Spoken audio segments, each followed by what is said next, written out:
Em junho chega o inverno, que traz consigo temperaturas mais baixas, roupas mais elegantes e um cardápio especial com queijos, sopas cremosas, chocolates, fondues, caldos, vinhos e aquele belisquinho durante o filme de vídeo ou então no cinema.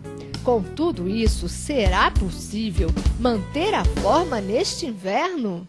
Bem, mas quem vai responder esta pergunta, se é possível manter a forma no inverno, é ela, a nossa nutricionista Thaís Nabos, que vai falar sobre essa questão. Porque, olha, hoje a gente já está até com roupinha de inverno e dá vontade de comer essas coisinhas todas, né, Thaís?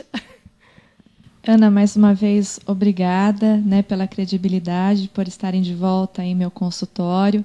Realmente, no inverno, nosso corpo ele sente mais necessidade de repor energia devido ao frio interno. Então, o organismo ele precisa liberar mais calor para poder aquecer o corpo.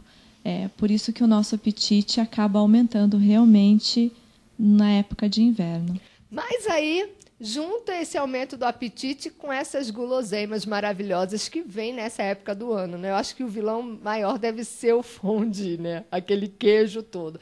E aí, a gente pode, de vez em quando, dar uma escapulida, comer alguma coisa dessas coisas da estação, mesmo assim manter a forma? Ana, eu acho que no inverno é o momento de você se reeducar, manter a forma para preparar o corpo para o verão, né? Então, todas essas guloseimas do chocolate, do fondue de chocolate, do fondue do queijo, fondue de carne, né? Sopas, mesmo as sopas, existem sopas que são mais calóricas devido ao tipo de preparação. Tem como você consumir esses alimentos sem ganhar peso. Tudo que você consome com moderação, controla as quantidades e respeita o horário que você vai comer, o corpo sintetiza, absorve e você não acumula de forma de gordura. Porque eu acho que o vilão também são as sopas. Porque a gente tem essa mania de tomar uma sopinha à noite, né? Mas aí faz aquela sopinha cremosa, né? E aí não é bem uma sopinha. A maioria das pessoas, elas fazem sopa com macarrão, junto vem a batata, vem a mandioquinha, que são 3 fontes de carboidrato. Então, o ideal, quando você for fazer uma sopa, é colocar sempre uma proteína, algum tipo de carne vermelha, algum tipo de frango, né? Um carboidrato, ou a mandioquinha, ou a batata, ou o macarrão. Sempre colocar outros legumes, né? Uma vagem, uma cenoura, né? Existem outros verduras e legumes que você pode acrescentar. A sopa ela deve ser realmente cremosa, porque quanto mais aguada ela for, mais sensação de vazio, meia hora, 40 minutos depois você vai ter. E aí você repete mais um prato de sopa. Entendi. E tem o horário? Até que horário seria legal a gente tomar essa sopa para digestão, né? Legal na hora de dormir? Ana, a teoria de você comer até às 6 horas da tarde já foi por água abaixo. Cientificamente, nada comprova que se você comer após as 6 horas da tarde, você vai engordar. Então, eu digo que o limite do jantar, para quem vai dormir por volta das 10 horas da noite, 10h30, 11 horas, que o jantar ele fica estipulado entre 7 horas da noite, no máximo até 8, 8h30. Mas nós temos que pensar que existem pessoas que trabalham fora, que chegam em casa muito tarde, que chegam em casa 8h30, 9 horas, e só podem jantar neste horário. Então, eu acredito que um sanduíche quente, ele cai bem, ou realmente uma sopa, que é uma comida mais leve, né, para ser absorvido melhor enquanto está dormindo. Então, umas 2 horas antes de deitar, vamos pensar assim? De 2 a 3, tá. Né, mas 2 pelo menos antes. E as crianças também sofrem nessa hora, né? Elas podem acompanhar os pais nessa questão de tomar essa sopinha à noite? Ana, criança é mais delicado, porque as crianças têm um consumo de energia, um consumo de vitaminas e minerais, estão em fase de desenvolvimento, de crescimento.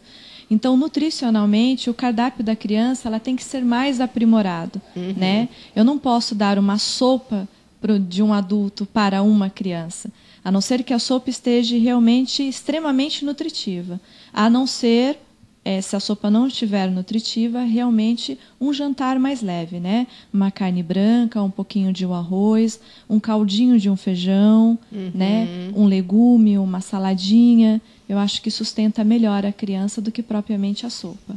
E a gente fala sempre aqui, são essas dicas, né? E eu fico pensando, eu que agora participo, né? Tenho esse contato com você, estou aprendendo muito. Claro que a gente sempre fala, né? Não é fácil. A gente vem de uma educação, gente, que não é fácil mudar do dia para a noite. Eu estou sentindo isso na pele. Mas, enfim, a gente insiste e a gente vai aprendendo, mesmo que a gente não consiga colocar hoje em prática, a gente vai aprendendo.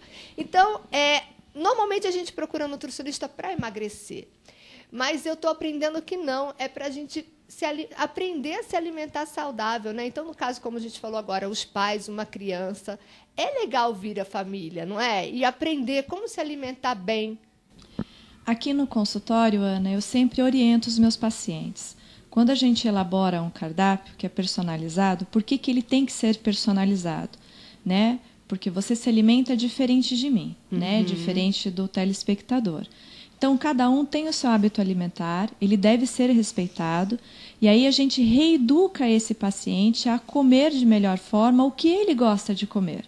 Não adianta a gente ser radical, não come isso, não pode isso você não vai fazer. Isso não funciona, porque as pessoas não conseguem levar isso por muito tempo. Então, o ideal é você se reeducar, você aprender a comer nos horários certos, nas quantidades certas, o que você realmente gosta de comer. Lógico que a gente inclui, né, no teu cardápio o que é preciso comer, que muitas vezes as pessoas não consomem. Então, a gente unifica o que a pessoa gosta e o que a pessoa precisa, mas respeitando a faixa etária, idade, o hábito alimentar, né, a estação, de você dar a comida mais quente, no verão você dá uma comida mais fria, né? Se você dá uma comida mais fria no inverno, vai aumentar mais o apetite ainda, né? Então, tem que ser respeitado. E a gente orienta toda a família. O cardápio que a gente geralmente faz, a gente tem que pensar que você tem uma criança em casa, né? Como que funciona o hábito alimentar do teu marido, dos seus filhos, né? Se você recebe visita constantemente em casa, você tem que assimilar todas essas coisas para elaborar um cardápio. Então tá ótimo. Mais uma vez, muito obrigada. E a gente volta daqui a algumas semanas. Eu acho que, de repente, até semana que vem, com outro assunto muito legal, que é para aquelas pessoas que querem parar de comer carne e aí não sabem por onde começar. No próximo programa a gente fala sobre isso, ok? Muito obrigada. Obrigada, Ana, mais uma vez.